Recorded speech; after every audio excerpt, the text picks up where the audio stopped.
Born and raised as a Korean American in the States, moving back to Korea was not easy for me. The identity crisis that I had constantly faced while growing up got harder to cope with as I got into a Korean middle school. I started noticing that Korean kids were just so different from American kids. They asked questions that seemed way too much personal to me, but merely a joke to them.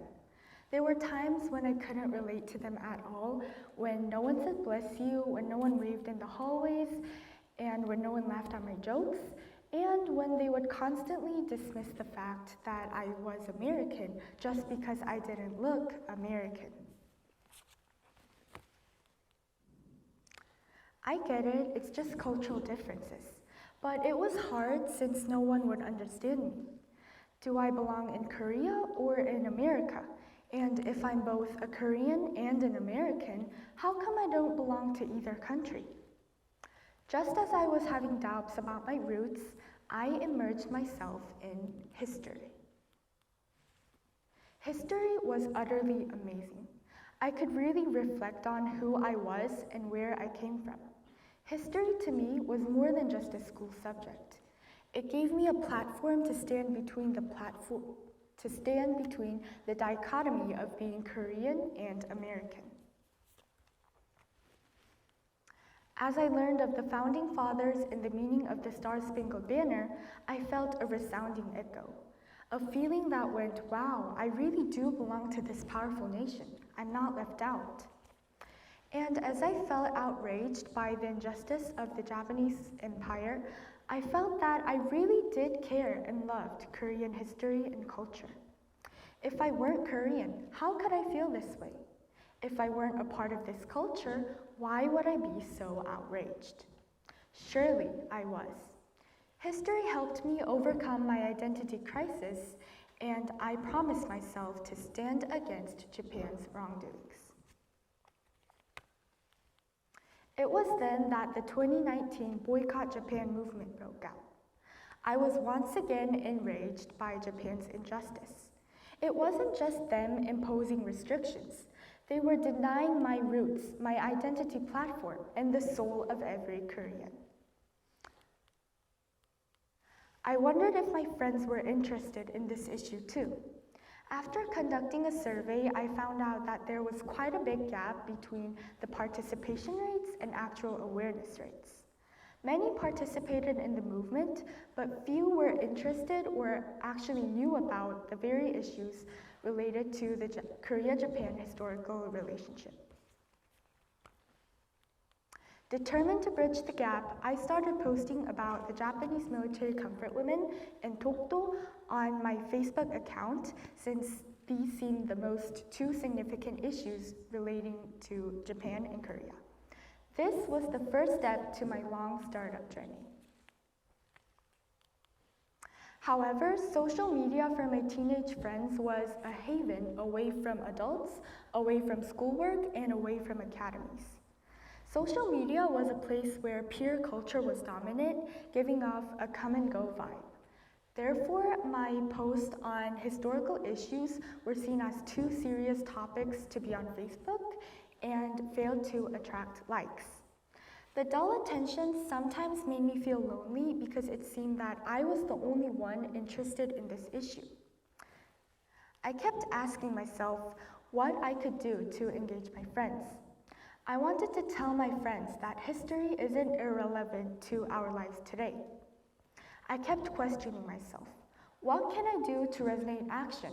And how can I show my friends in an easy to approach and friendly way that history does matter because it is related to our lives today? Then came the second step to my startup journey.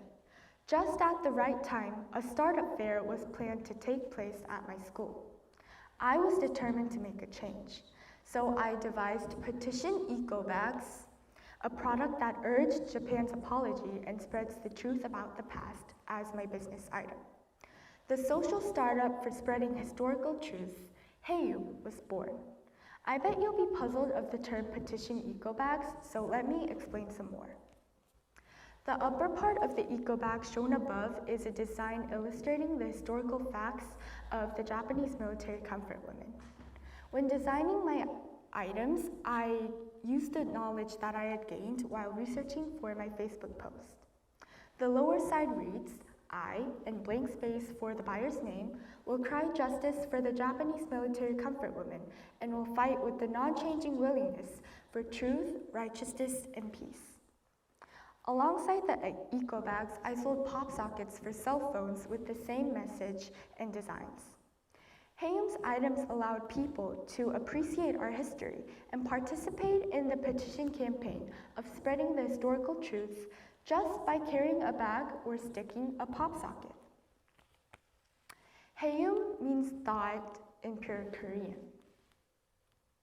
Just like the name of my brand, I was able to see my small thoughts having a positive influence on the community around me.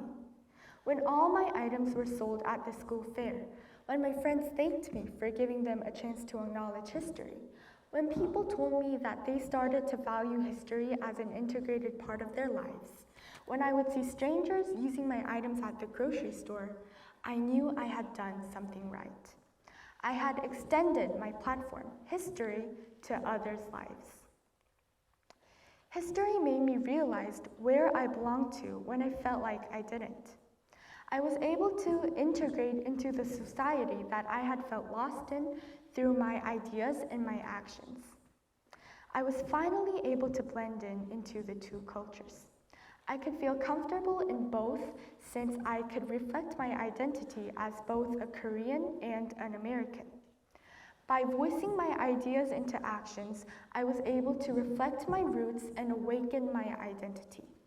Now, this is why history is crucial. It gives us wisdom about who we are.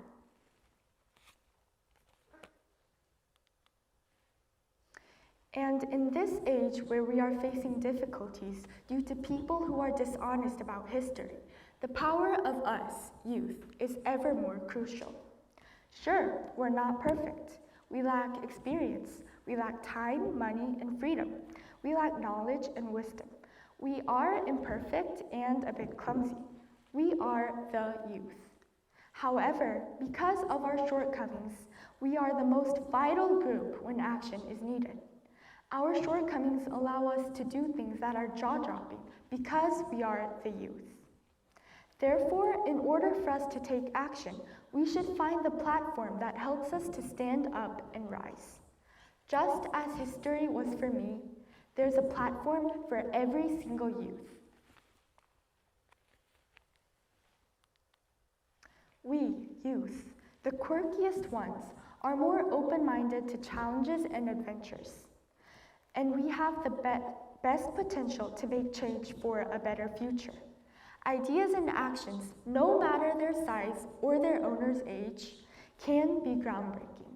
So I want to tell you, don't keep them to yourself, and do cherish history, the platform that helps you embrace your inner self. Please remember that our history is up to us, youth. Thank you.